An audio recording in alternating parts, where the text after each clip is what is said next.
Boa tarde a todos e a todas. Eu sou Tatiana Marques, faço parte da área de gente da TOTUS, atualmente responsável pela área de benefícios e bem-estar aqui na companhia. E eu gostaria de agradecer inicialmente vocês que estão aqui conosco hoje, que vão participar desse bate-papo. Então, nesse momento, eu vou fazer minha audiodescrição. Eu sou uma mulher alta, de aproximadamente 1,74 m, tenho cabelos castanhos na altura do ombro, meus olhos são castanhos também, meu tom de pele é branco. Eu estou vestindo uma camisa polo preta, escrito Somos Totwers. Ao fundo, eu estou com fundo de tela azul, escrito TOTUS, a maior empresa de tecnologia do Brasil. Meu pronome de gênero é ela ou dela. Estamos aqui também hoje com o intérprete de Libras, nesse momento a Tuane, que vai revezar com o Tanaki. Então, para aquelas pessoas, né, que precisam acompanhar em Libras, podem contar com a tradução dela. Ao final do nosso bate-papo, os nossos convidados vão responder algumas perguntas. Então, caso vocês tenham dúvidas, já podem colocando no Q&A. No final da nossa conversa, a gente deixa cerca de 5, 10 minutos para que as respostas possam ser dadas às perguntas de vocês. Então, eu tenho o prazer de receber nesse bate-papo o Dr. Luiz Oldan, que é médico formado pela Unicamp, com residência em psiquiatria pela USP, e com diversas formações, entre elas psicologia positiva, ciências do bem-estar e autorrealização. Atualmente, Dr. Luiz é coordenador médico de saúde mental do Hospital Israelita Albert Einstein. E também a Sandra Poleto, que é formada em arquitetura e urbanismo pela PUC, em engenharia de segurança do trabalho e mestre em engenharia, é docente universitária em cursos de graduação e pós-graduação, onde ministra cursos, workshops, seminários na área de ergonomia, higiene e segurança do trabalho em todo o Brasil. Então, obrigada, doutor Luiz, obrigada, Sandra, pela presença de vocês. E eu vou abrir aqui para que vocês possam fazer a audiodescrição de vocês. Se quiser começar, doutor Luiz, por favor. Obrigado, Tati. Bom, olá, pessoal. Um prazer estar aqui com vocês nesse bate-papo, compartilhando um pouco dessas questões aí relacionadas à saúde mental e work-life balance. Eu sou um homem de cor de pele branca, eu tenho cabelos loiros, uma barba um pouco cheia, loira também. Estou vestido com uma camisa uma camisa branca com listras vermelhas e um blazer cinza, e de fundo aqui uma parede branca de um escritório. Obrigada, doutor Luiz. Sandra, por favor. Boa tarde a todos, sejam muito bem-vindos. É uma satisfação enorme estar aqui com essa oportunidade de conversar, bater esse papo a respeito de saúde mental, que é um tema tão discutido, tão importante hoje. Eu sou uma mulher de estatura média, pele branca, cabelos castanhos claros, estou vestindo uma camisa bege clara, e o meu fundo de tela é uma tela real, pintada por um artista amigo. E eu tenho muita satisfação em estar aqui entre vocês, me sinto em casa. Muito obrigada, Sandra. E nosso bate-papo de hoje, como o próprio doutor Luiz e a Sandra já trouxeram, é sobre saúde mental e work-life balance. Então, para que a gente possa começar esse bate-papo, né, e que está aberto para que as pessoas que estão nos acompanhando também possam participar deles, primeiro a gente vai falar um pouquinho sobre o que é o work-life balance, né, que significa o estado de equilíbrio de uma pessoa em que ela prioriza igualmente as suas atividades de carreira e as suas atividades pessoais, né? E para a gente começar a ouvir nossos convidados, eu gostaria de perguntar a opinião tanto do Dr. Luiz quanto da Sandra sobre qual a importância, na visão de vocês, do work-life balance na saúde mental das pessoas. Quem gostaria de começar? Primeiras damas, por favor, Sandra. Então, eu acho muito importante o equilíbrio em todas as áreas da vida nossa, né, de cada um de nós. Só que nós temos essa dificuldade por viver um mundo acelerado, né? Um mundo onde a sensação mais clara que nós temos é a falta de tempo. E muitas vezes a prioridade que nos vem o atropelo do trabalho faz com que a gente comprometa as outras áreas da nossa vida, que são tão importantes quanto, que são fundamentais para o equilíbrio do ser humano. Bom, eu vou complementar um pouquinho do que a Sandra trouxe, né? Por favor. Numa perspectiva... Bom, primeiro acho que a gente precisa dar uma olhadinha, né? O que é esse work-life balance? O que é esse equilíbrio entre vida e trabalho, né? Ou aspectos pessoais e carreira? Porque talvez com a pandemia a gente tenha visto algo muito importante, né? Algo que a gente acreditava antes da pandemia, que existia uma separação entre vida e trabalho, e a pandemia mostrou pra gente que, opa, talvez isso não exista, né? E a gente levou o trabalho para dentro de casa e agora estamos precisando levar a casa para dentro do trabalho. Portanto, eu passo a entender e nomear o work-life balance como uma integração entre vida e trabalho. Mas, claro, uma integração equilibrada, uma integração que permita a flexibilidade suficiente para que a gente possa conciliar as necessidades de vida pessoal que estão cada vez mais crescentes, e acho que isso, como a Sandra trouxe, esse mundo acelerado, né, é um mundo cheio de estímulo, é um mundo cheio de necessidades, e aos poucos a gente precisou ir integrando cada vez mais necessidades das vidas pessoais, né? Antes a gente talvez criasse as nossas crianças, por exemplo, num senso de comunidade, em que várias crianças eram criadas juntas, com as mesmas pessoas. Hoje a gente não vê mais isso, o mundo ele ficou muito mais individualista, né? E isso traz uma carga à nossa vida pessoal muito mais alta. Nossa, como é que eu faço o balanço entre... Vocês percebem quanto hoje em dia é mais difícil, depois da pandemia, de manter os vínculos de amizade? Porque a gente fala, ah, não, eu vou mandar uma mensagem porque tá tudo bem, né? E a gente esquece de ver as pessoas, de estar com as pessoas, porque parece que a vida tá tão cheia de coisas, tão cheia de estímulos, tanta série nova na Netflix, tanta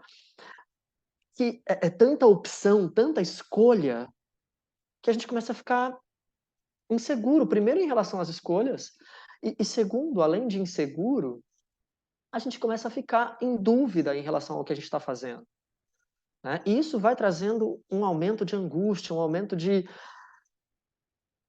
uma sensação de incompletude, de insatisfação, muitas vezes. Parece que tem tanta coisa que a gente está deixando para trás, sendo que a gente está fazendo cada vez mais, performando cada vez mais. E isso não é diferente no trabalho.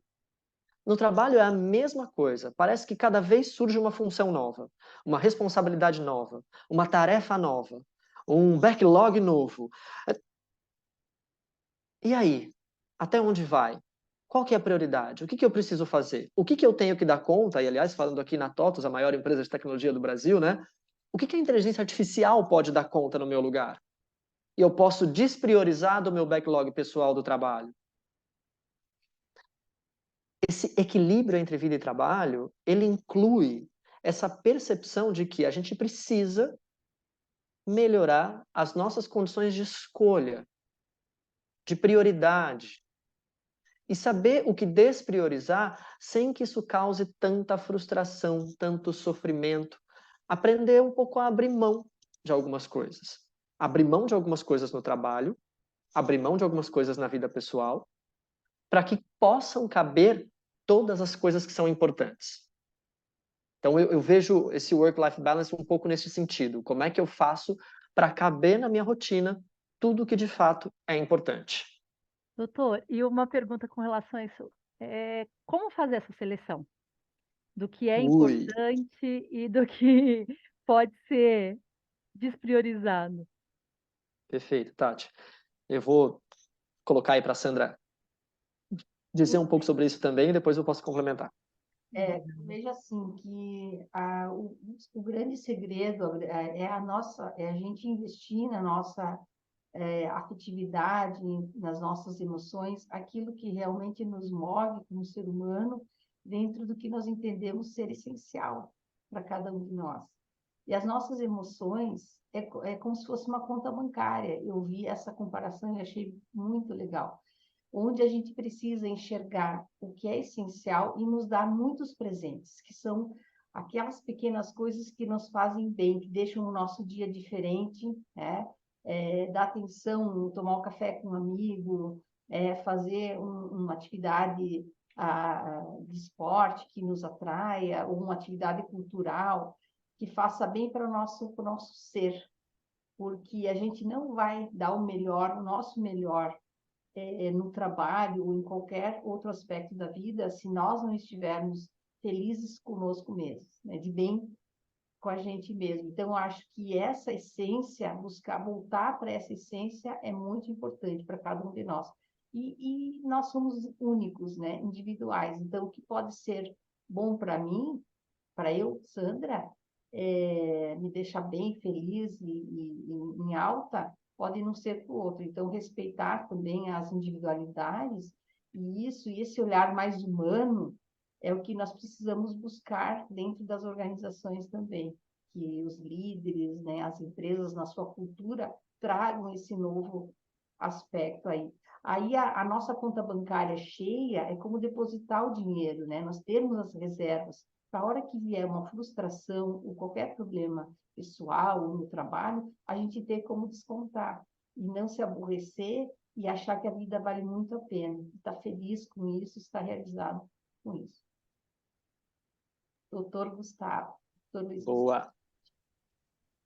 Eu estou super de acordo com a Sandra e eu entendo que, assim, para a gente conseguir priorizar melhor as coisas, para a gente conseguir entender o que tem que caber na nossa vida, eu acho que tem, primeiro, duas grandes questões. O que é necessidade e o que é desejo? Né? Tem coisas, tanto na vida quanto no trabalho, que eu preciso fazer, que são necessidades da minha vida pessoal. Primeiro, dormir bem. Dormir em média 7 horas por noite, gente. Quem está dormindo aí em média 7 horas por noite, hein? Boa, Tati. Segundo, se alimentar bem. Se alimentar bem significa descascar mais e desembalar menos. É isso. Isso é suficiente. Se você privilegia alimentos naturais em detrimento de alimentos ultraprocessados e processados, você já está se alimentando bem. Isso é uma necessidade de saúde e bem-estar. Tem outra necessidade, que é exercício físico. Práticas regulares de exercício físico, pelo menos 3 vezes na semana, 3 horas na semana, já está de bom tamanho para a sua saúde. Mais do que isso, talvez seja desejo. E que bom que você tem esse desejo. Mas vamos cumprir primeiro as necessidades de vida. E aí a gente também vai cumprir as necessidades de trabalho. É claro que o nosso trabalho não pode ser só necessidade também. Né? Tem as entregas necessárias para o trabalho e, como colaborador, como trabalhador, peça à sua liderança clareza. O que é uma boa entrega? Qual é a entrega prioritária? Quando você me passa essa nova tarefa, o que eu posso despriorizar? Porque você está aumentando aqui meu backlog de ações. Você está aumentando as minhas atividades. O que eu posso tirar da lista? Então, peça ajuda para priorizar. Feitas as necessidades, a gente vai para o desejo. E o desejo tem a ver com os nossos valores, os nossos princípios. Então, aquilo que vai ao encontro dos nossos valores. Aquilo que combina com aquilo que eu acredito. Que tem muito a ver com propósito. Né? Eu, no meu trabalho, por exemplo, eu sou médico e o core da minha carreira é atendimento médico. Mas eu adoro letramento em saúde mental. Então, eu adoro levar informação, adoro conversar sobre saúde mental. Então, eu falo para a minha gestora, coloca mais disso aqui no meu caminhãozinho, se der. Eu continuo fazendo os atendimentos? Eu continuo. Mas eu também procuro colocar no meu trabalho atividades que estejam próximas da minha paixão, daquilo que eu gosto. Eu acho que essa fórmula, talvez, de balanço nos ajude a priorizar o que deve estar presente na nossa rotina. Obrigada. E, doutor, comenta um pouquinho para a gente, acho que a gente pode ajudar aqui quem está conosco, sobre a autogestão das energias. Talvez seja algo muito bacana para a gente explorar aqui nesse sentido. Perfeito, Tati. Bom, a autogestão das energias é uma ferramenta super importante, super interessante para ajudar a gente a achar esse equilíbrio. Por quê? quando a gente fala de autogestão das energias, eu estou falando de diversas esferas da vida que eu preciso equilibrar, os vários pratinhos que eu preciso equilibrar. E aí eu estou falando, primeiro, da minha energia física. Então, como é que eu alimento a minha energia física? Como é que eu restauro a minha energia física? Né? E aí estamos falando de novo de sono, de exercício físico, de alimentação saudável, de não consumo de substâncias, né? Então estamos falando aqui de álcool, cigarro, drogas ilícitas, medicamentos não prescritos. Né? Além da energia física, a gente tem a energia emocional, que é a qualidade da nossa energia. O quão otimista ou o quão pessimista eu estou. Será que eu estou cultivando o meu otimismo, minha esperança, minha gratidão, minha generosidade? Esses aspectos aumentam a nossa energia emocional e nos tornam, de fato, mais resilientes. Lembrando que resiliência, gente, não é a nossa capacidade de aguentar pancada, não. É a nossa capacidade de se recuperar, de se restabelecer, de se reenergizar. Por isso, a autogestão das energias é uma ferramenta tão importante. A terceira esfera das energias é a energia mental. Como é que eu melhoro, como é que eu cuido da minha concentração, da minha atenção? Como é que eu aprendo que não adianta eu querer ser multitarefa e ficar olhando para o celular enquanto eu estou aqui numa palestra e atendendo o telefone? Não. Né? Como é que eu aprendo a me dedicar a uma tarefa de cada vez? Porque isso já tem bastante comprovação científica que aumenta a minha produtividade. A gente se engana achando que ser multitarefa nos torna mais produtivos. Não nos torna. E existem práticas específicas para a gente reenergizar nossa energia mental, como, por exemplo, a própria meditação ou mindfulness, que é uma prática específica voltada para o... É quase que a academia do cérebro, né? Como é que eu fortaleço as regiões cerebrais para me tornar mais concentrado, mais produtivo. Isso para restaurar minha energia mental. A energia social, que é a energia do relacionamento, do engajamento. Como é que eu cuido das minhas conexões? E, por fim, a energia espiritual, que é a energia dos valores. Como é que eu pratico ou a minha religiosidade, ou a minha fé, ou os meus valores. Quando eu falo de energia espiritual, eu também estou falando de respeito aos meus valores, integridade. Né? Então, essa ferramenta nos ajuda bastante a conseguir trazer um pouco desse equilíbrio. Faz sentido, Sandra?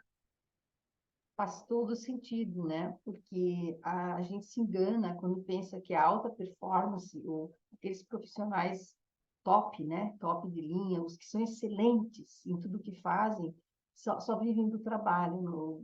Imagina aquele workaholic, né? Que é aquela pessoa que não faz outra coisa, não pensa, não tem outros valores. É o contrário.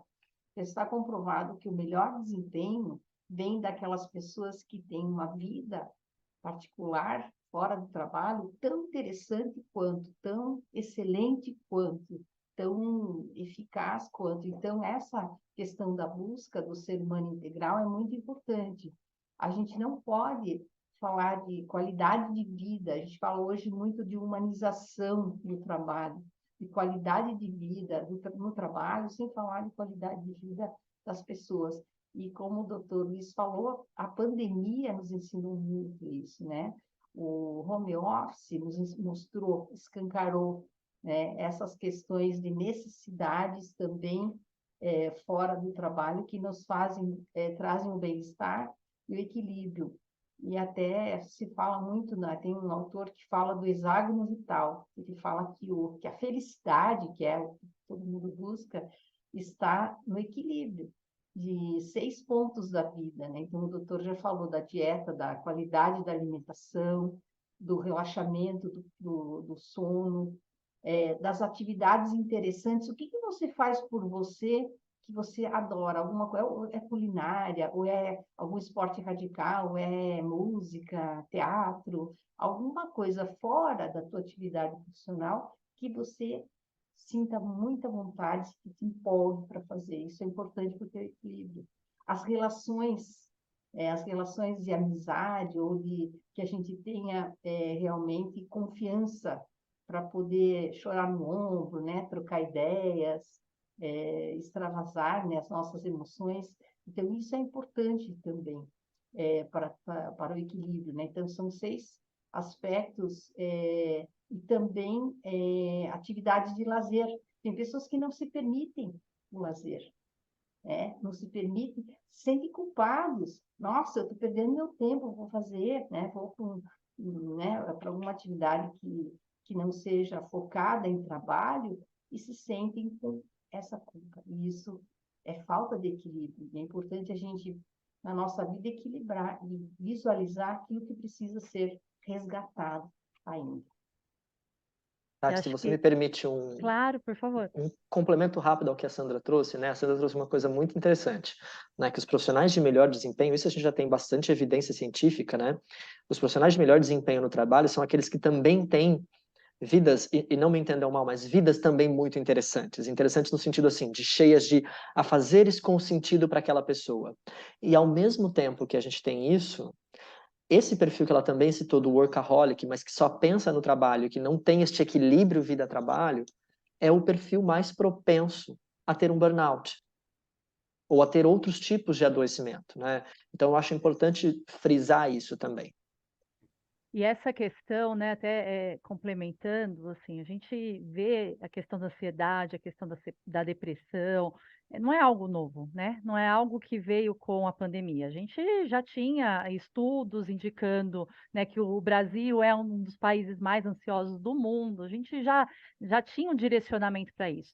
E a pandemia fez com que esse movimento acelerasse muito, na minha opinião, né? A gente acelerou, nós somos seres sociáveis e de repente não pudemos mais de nenhuma forma socializar.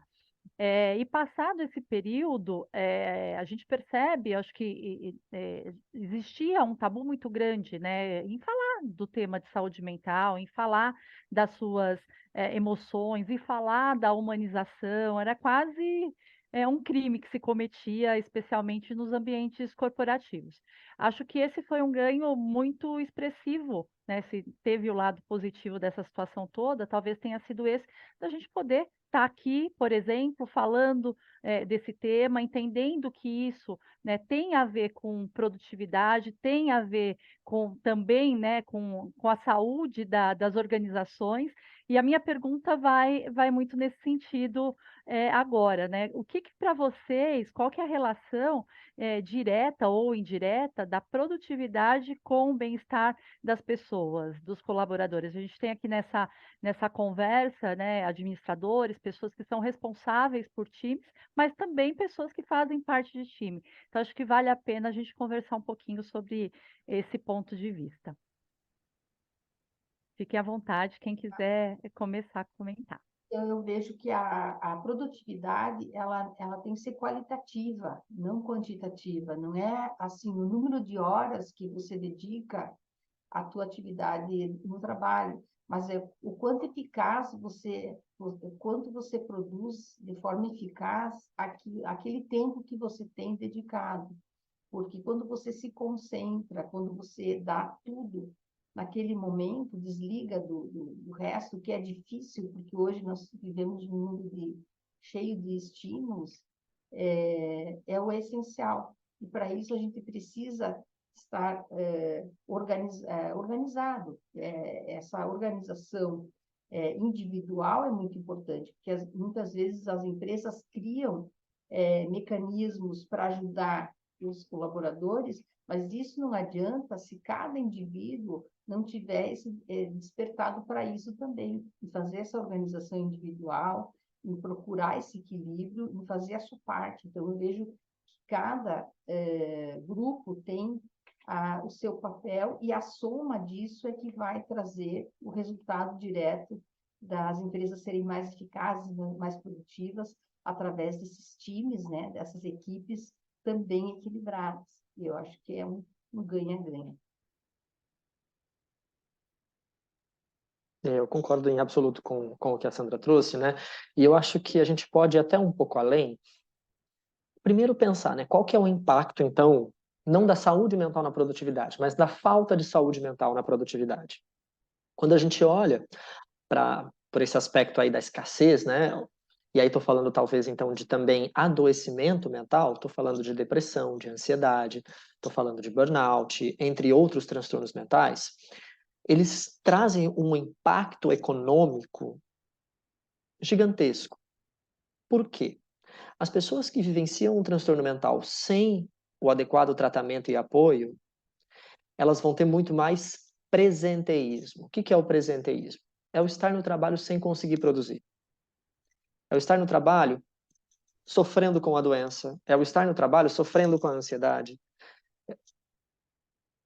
É basicamente aquela coisa de estar de corpo presente, mas não estar conseguindo desenvolver, né? E isso gera, obviamente, uma piora de resultado, de desfecho, de performance. Quando eu também tenho adoecimento, eu estou falando de absenteísmo, estou falando de faltas no trabalho, né? Então eu vou aumentar justamente o tempo sem trabalho. Quando eu não tenho, inclusive na empresa, um ambiente que promova a saúde mental, eu tenho um ambiente tóxico, detrator da saúde mental, eu vou ter um aumento de turnover. As pessoas não vão querer ficar. As pessoas não acolhem organizações que não respeitam a sua qualidade de vida, a sua individualidade, a sua flexibilidade. Elas vão estar lá porque elas precisam pagar conta. E ok, se a gente entender que a organização só é um local para que as pessoas estejam lá para pagar conta, o que vai acontecer é que a gente vai ter mais gastos de turnover, mais gastos admissionais, mais gastos demissionais, mais gastos de treinamento, mais tempo de curva de aprendizagem constantemente para que as pessoas aprendam o trabalho. Será que vale a pena? Ou será que, como a Sandra colocou, né, a gente precisa talvez trazer aí uma negociação ganha-ganha? Trazer para as empresas um ambiente que promova a saúde mental, porque com mais saúde mental, eu vou melhorar minha capacidade de concentração e atenção, e naturalmente eu vou produzir melhor.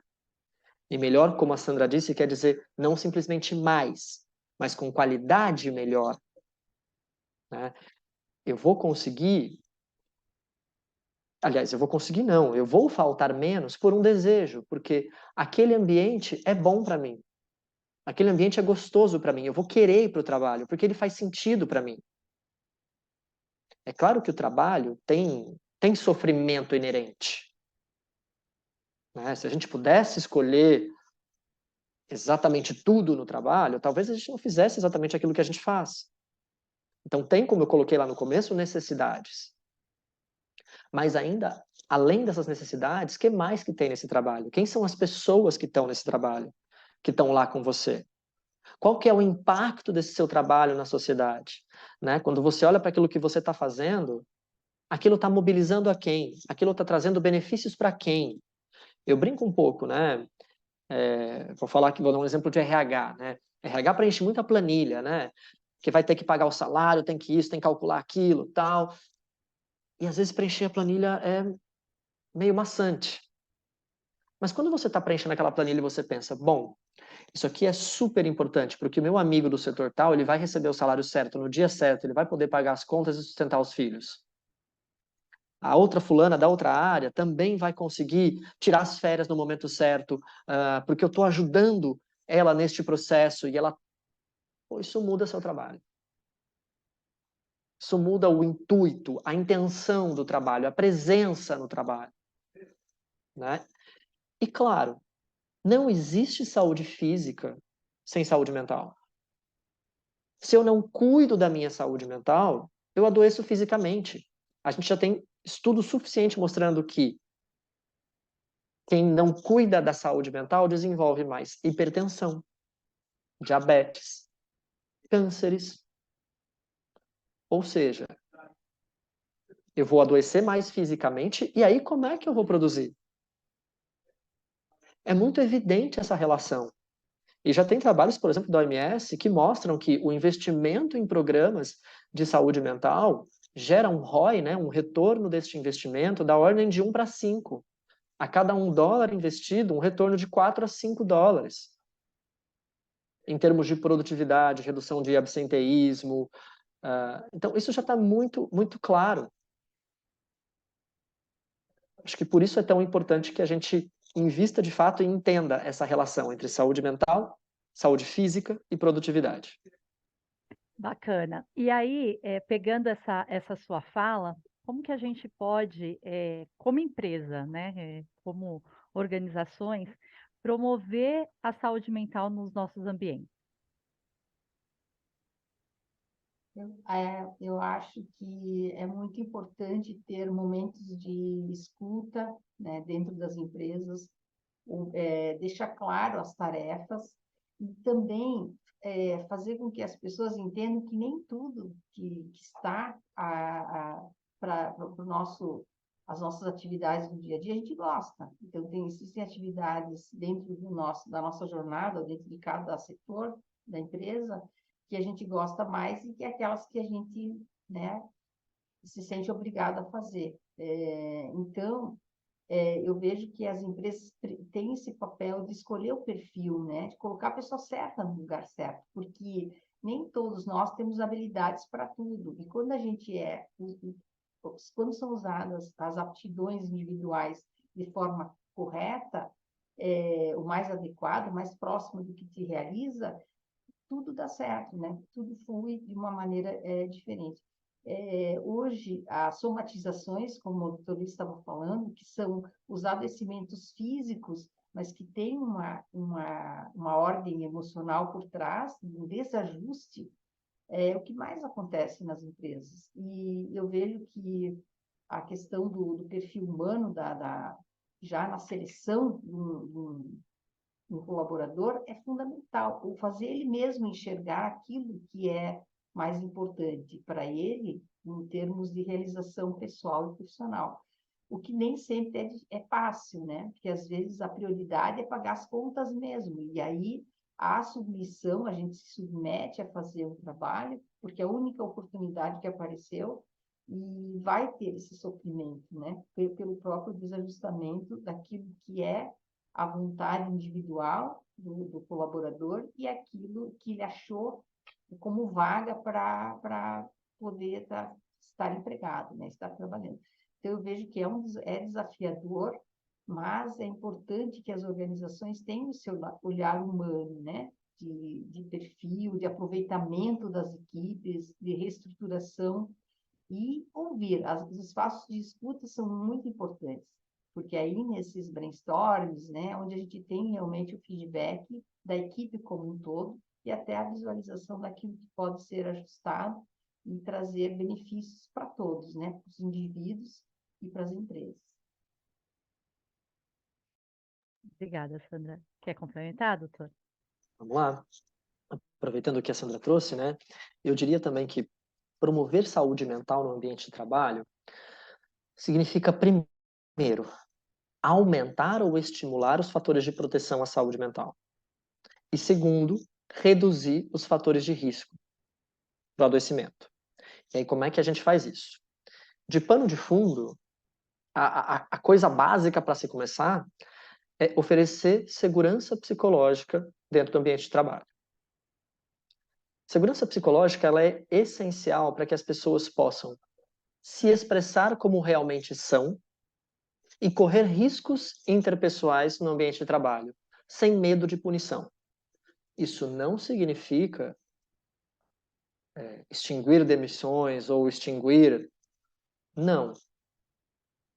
Mas esse tipo de sanção, como advertências e demissões, eles servem como sanções de comportamentos claramente avisados previamente como inadequados. Então, primeiro a gente precisa aprender uma coisa. A gente está comunicando adequadamente às pessoas quais são as regras do ambiente de trabalho? A gente está contando o que a gente espera que elas façam? A gente está contando o que a gente espera que elas não façam? Esse alinhamento é o básico da segurança psicológica. Qual que é o contrato de fato e não o contrato prescrito? Né? Oferecida essa segurança psicológica, né? Ou seja, esse ambiente em que as pessoas não precisam ter medo de punição, mas que a gente vai trabalhar de fato com a percepção de que o erro faz parte de um processo de aprendizagem, a gente começa a trabalhar os fatores de proteção e a mitigar os fatores de risco. Trabalhar fatores de proteção significa estimular essa pessoa a hábitos de vida mais saudáveis. Estimular, então, o exercício físico através de campanhas ou através de benefícios que auxiliem os colaboradores a acessarem serviços de saúde física, né, de atividade física. Oferecer programas, campanhas, educação em saúde mental, informação de qualidade, acesso a programas de qualidade de saúde mental, e aí estamos falando, isso é só um detalhe, né? Mas será que eu ofereço formas dele meditar? Será que eu ofereço formas dele acessar conteúdos de saúde mental? Será que eu ofereço algum tipo de apoio psicológico? Então, tudo isso vai auxiliar o aumento desses fatores de proteção. Será que eu promovo um ambiente onde a gente possa realizar trocas com segurança e que as pessoas se conectem, que elas possam ser amigas no ambiente de trabalho? Né? Isso é promover saúde mental. Ao mesmo tempo, eu vou olhar para aquilo que adoece as pessoas. Então, será que eu cuido para não sobrecarregar as pessoas? Com prazos que não são executáveis? Com excesso de trabalho, sem despriorizar as coisas? Será que eu dou autonomia suficiente para as pessoas? Ou eu sou microgerenciador? Eu quero saber até que horas foi no banheiro para saber se está produzindo a todo tempo. Será que eu cuido das relações do time? E eu estou atento às vozes deste time quando existe algum tipo de mudança que os impacte? A gente vai mudar um processo de trabalho. Tem área que chega e comunica. Poxa, mas espera aí, você percebeu que isso vai aumentar 1 hora o meu tempo de trabalho? Né, com essa mudança que você está sugerindo? Será que você ouviu a gente, que está aqui na operação, antes de sugerir essa mudança? Né? Então, essa gestão participativa também é promoção de saúde mental. Olhar para os processos, né? Será que os processos que eu ofereço são os mais otimizados possíveis para garantir que as pessoas sintam-se produzindo, trabalhando e se desenvolvendo? Ou será que eu estou produzindo uma nova LER? E aí a LER, eu não estou falando da lesão por esforço físico repetitivo. Eu estou falando da lesão por estresse crônico, de estresse repetitivo. Será que eu estou colocando mais camadas de estresse nesses processos, ao invés de retirar camadas de estresse? Olhar para esses processos é promover saúde mental. Gente, saúde mental, promoção de saúde mental está em tudo. Está nas práticas de gestão, está nos processos. Não adianta olhar só para o pontinho final ali. Ah, vou colocar uma cabine de meditação. Pode colocar cabine de meditação na empresa, vai fazer bem. Desde que você ofereça tempo para as pessoas praticarem a meditação. Desde que você estimule as pessoas a se cuidarem. E não quem entrar na cabine de meditação julgue, esse aí é fraco. Desde que você não tenha estigmas e preconceitos em relação à saúde mental. Faz sentido, Tati? Faz todo sentido. E eu estou aqui pensando né, a gente tem um papel do líder muito importante em todo esse processo, né? Como é que a Super. gente pode promover e formar líderes que sejam promotores da saúde mental e não detratores dela? Porque eu acho que esse processo passa, né, pela questão de liderança de forma muito relevante.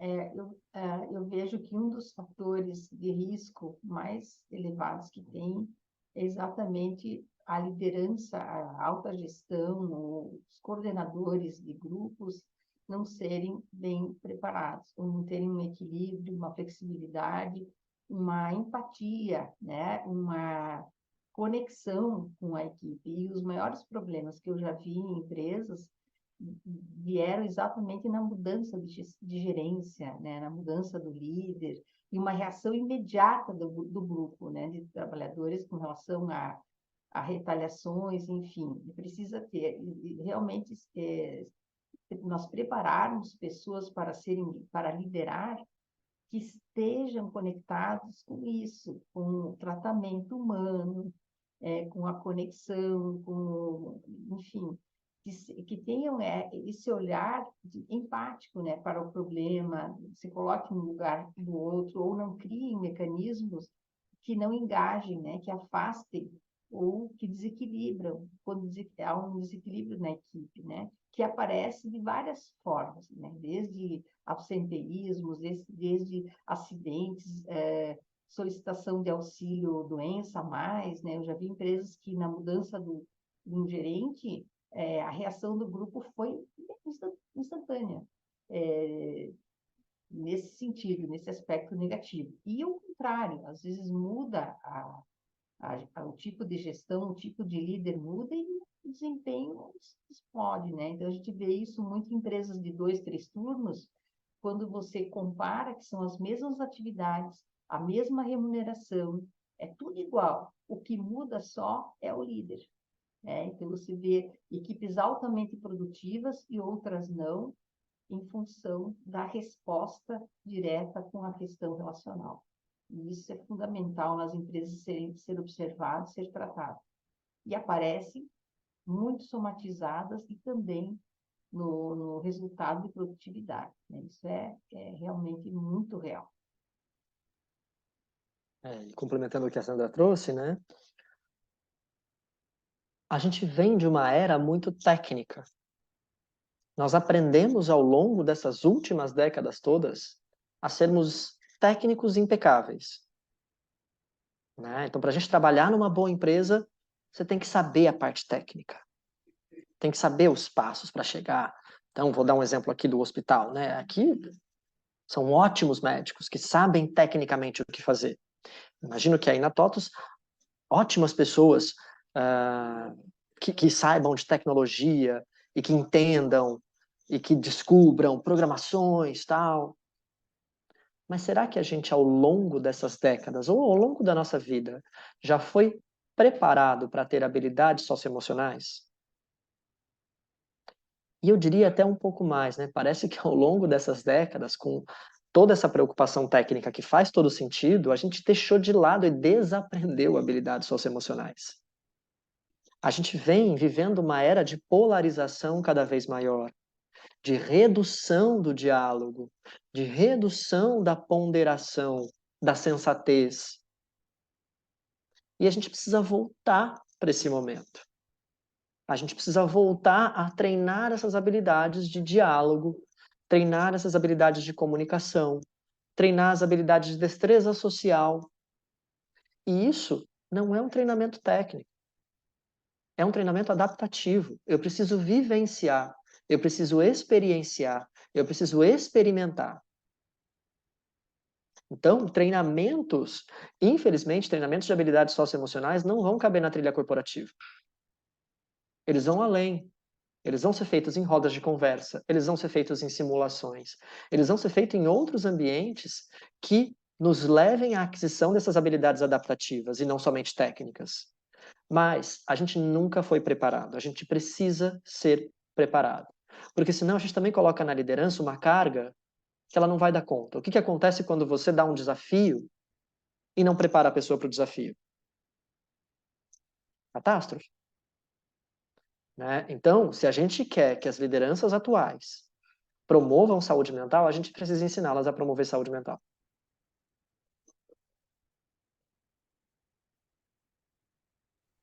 Desculpa aqui. E a gente, como indivíduo, o que cada um pode fazer para promover a sua saúde mental e também do meio que tá inserido? Eu penso que o primeiro passo é o autoconhecimento, né? A gente buscar se autoconhecer e saber o que a gente chama de forças de caráter. O que eu tenho de positivo em mim, o que eu já alcancei de virtude humana e aquilo que me falta. Porque muitas vezes o problema é de uma melhora nas equipes, nas organizações, precisa haver uma melhora individual. Eu preciso melhorar a minha paciência, eu preciso melhorar a minha flexibilidade, eu preciso ser mais tolerante, eu preciso escutar mais, falar menos. Né? Então, esses toques que a gente de autoconhecimento é fundamental para que a melhora individual apareça como uma resultante no grupo como um todo. Às vezes você tem aquele problema de um colaborador que é difícil, uma pessoa difícil e que afasta, né, os outros. Então, como fazer essa mesma pessoa visualizar a sua deficiência, o seu ponto fraco, né, a se melhorar como humano? E parte humana de percepção, a gente pode ajudar. Existem ferramentas que trazem essa lucidez, esse autoconhecimento de uma forma mais fácil, né? Mas, de repente, o que a gente precisa é buscar e disseminar esse conhecimento com os demais, para que a gente, na soma, consiga mudar, fazer com que o ser humano se melhore. Tem essa melhoria contínua e individual para que esse resultado reflita também, traga esse reflexo nas corporações, nas empresas. É isso, né? A base para a gente se cuidar é o autoconhecimento, né? Então, como a Sandra já trouxe, né, é extremamente importante que você tenha algo processual para aprofundar seu autoconhecimento. Isso não significa uma terapia, necessariamente. Entretanto, a terapia pode ajudar muito. Mas isso pode ser um processo de coaching, isso pode ser um processo de mentoria dentro da empresa, isso pode ser através de ferramentas, como a Sandra trouxe, de autorreflexão, ferramentas que estimulem a sua busca pelo seu próprio conhecimento. E o segundo passo, depois de estimular o seu autoconhecimento, para mim, é coloque-se na sua agenda.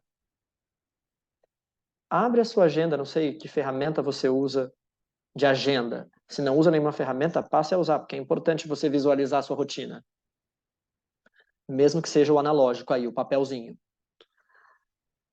Olha para essa agenda. Se nessa agenda só tem trabalho, acho que tem alguma coisa que não está bem por aí. Se nessa agenda não tem espaço de reflexão, se nessa agenda não tem atividade física, se nessa agenda, para as mulheres que gostam, ou até para os homens que também gostam, não tem a manicure, não tem a massagem, não tem um cinema. Falei das mulheres inicialmente para falar da manicure, né, gente? Mas também vou falar aqui dos homens, outras atividades mais tradicionais dos homens, né? O futebol do final de semana. E aí, para quem tem um gênero fluido, todas essas atividades. Atividades que te gerem interesse. Se elas não estão na sua agenda, tem alguma coisa errada. Se você não está na sua agenda, tem alguma coisa errada. E aí você precisa mudar essa agenda, que ela não está te fazendo bem. Para mim, esse é o primeiro passo. Às vezes, para a gente se cuidar, não precisa colocar mais coisa na rotina. Precisa tirar. Muito bom. E chegando nesse ponto, eu queria entender, queria pedir para que vocês falassem um pouquinho sobre os adoecimentos, né? A gente viu aqui recentemente uma série de questões envolvendo saúde mental entrou, né, na lista de, né, de doenças mesmo, e especialmente do trabalho, como burnout, própria questão de suicídio. Eu queria que vocês comentassem um pouquinho sobre esses adoecimentos e o ponto de vista de vocês com relação a esse tema. Eu vejo que o adoecimento emocional, ou a saúde mental, ela traz alguns sinais e que a gente precisa prestar atenção nas nossas próprias reações humanas, né, antes, porque o nosso corpo vai dando sinais antes de chegar no extremo, né, de uma doença mais grave ou até sem muita chance de solução ou, né, de cura. Então, eu vejo que tem alguns sinais que o nosso próprio corpo vai mostrando que precisamos ficar atentos, né? Por exemplo, a pessoa se tornar apática, acontece uma coisa muito boa na vida dela, ela não reage. Acontece uma catástrofe na vida dela, ela também não reage, né? Então, a apatia, a questão também de muitas dores, né? Dores musculares, problemas digestivos que têm muita relação com somatização de desajustamentos, né? Insônia nossa, é o mal do século, né? Tem pessoas que eu conheço que não vão em busca da causa. Por que eu estou com um problema no meu sono? Então, passam a tomar medicação e não vão, quer dizer, é paliativo, né? Porque você está não indo em busca da causa, mas só tratando o efeito. E tem muitas situações que você precisa realmente de ajuda, que sozinho não vai dar conta, vai precisar de uma terapia, vai precisar de uma medicação, só que, infelizmente, a nossa sociedade ainda tem muito preconceito com doença mental. A doença física está tudo certo, quebrei minha perna, vou engessar, vou fazer a fisioterapia até voltar a andar novamente. Há uma aceitação da doença física, mas a doença mental ainda há muito preconceito. Primeiro, em admitir que eu estou com problema, que eu preciso de ajuda. Segundo, olhar para mim, né? Esse olhar para mim mesmo e buscar então, a cura da doença, da mesma forma que eu buscaria se eu tivesse um adoecimento físico, né? Buscar essa ajuda e fazer esse tratamento para poder ter uma qualidade de vida melhor, sem sofrimento. Porque o sofrimento, as doenças mentais, elas trazem um sofrimento tanto quanto, ou talvez até maior, do que uma doença física. Acho que a Sandra trouxe claramente aí aspectos super importantes em relação a este adoecimento, né? Como você colocou, Tati, hoje a lista de doenças relacionadas ao trabalho aumentou de 180 doenças para mais de 300, das quais entraram justamente depressão, ansiedade, burnout, uso de substâncias, então uso de cocaína, uso de maconha, uso de medicamentos não prescritos ou indiscriminados. E estamos falando aqui uma coisa que está acontecendo muito, principalmente com essa geração mais jovem, que é o uso de estimulantes, né, de medicamentos para transtorno de déficit de atenção e hiperatividade, mas sendo usados de uma forma inadequada, para aumentar a produtividade. O que acontece é que as pessoas mal sabem que já saíram trabalhos mostrando claramente que quem não tem déficit de atenção e hiperatividade e usa esses medicamentos, você tem um aumento em torno de 15% da sua produtividade quantitativa. Mas vários testes já mostraram que a qualidade dessas entregas é pior. Eles colocaram um grupo que tomou esses medicamentos sem ter a doença e um grupo que não tomou e comparou um teste psicológico chamado teste da mochila, que é um desafio específico dentro da psicologia. E viram que, apesar de concluir mais rápido o teste da mochila, aqueles que tomaram o medicamento, a qualidade da entrega de quem não tomou foi melhor. Então, a gente está falando aqui de um grande desafio, que é o desafio do século. A gente está falando de uma porcentagem muito alta da população, de 1 em cada 4 a 5 brasileiros, tendo algum tipo de transtorno mental a cada ano. Então, a grande maioria da população vai passar por um momento de sofrimento ou adoecimento mental ao longo de sua vida, quase como uma doença infecto-contagiosa. Alguém vai passar a vida toda sem ter um resfriado? Não vai. Então a gente precisa aprender a lidar com isso. A gente precisa aprender a se proteger. Assim como a gente aprendeu que usar máscara nos protegia do Covid, quais as máscaras que a gente tem que usar para se proteger em relação à saúde mental? A gente está caminhando para esse aprendizado. Mas algumas coisas a gente já sabe. A gente sabe, de novo, que comunicação não violenta ajuda. A gente sabe que ambientes livres de preconceito e estigma ajudam. A gente sabe que uma escuta acolhedora e com baixo julgamento ou sem julgamento ajuda. Então já tem algumas técnicas, algumas coisas que podem nos ajudar. O apoio social, a rede de proteção, tudo isso são soft skills, ou são ferramentas, né, soft powers, que nos ajudam a manter a saúde mental e nos protegem de fato deste adoecimento que, infelizmente, está se tornando cada vez mais comum. E a gente ainda vai enfrentar um período de aumento. Acho que não sei o quanto é conhecido, né, mas para quem acompanhou o caso, e vou falar claramente porque foi um caso super exposto na mídia, né, da France Telecom, quando ela foi vendida para a Orange, foram 35 suicídios relacionados ao trabalho em um período de 2 anos. E foi aí que a gente entendeu, opa, maus processos de gestão matam as pessoas. E hoje a gente teve, em 2018, e agora terminou em 2022, o julgamento que mostrou que a Orange estava errada. A gente precisa mudar essas práticas para proteger as pessoas.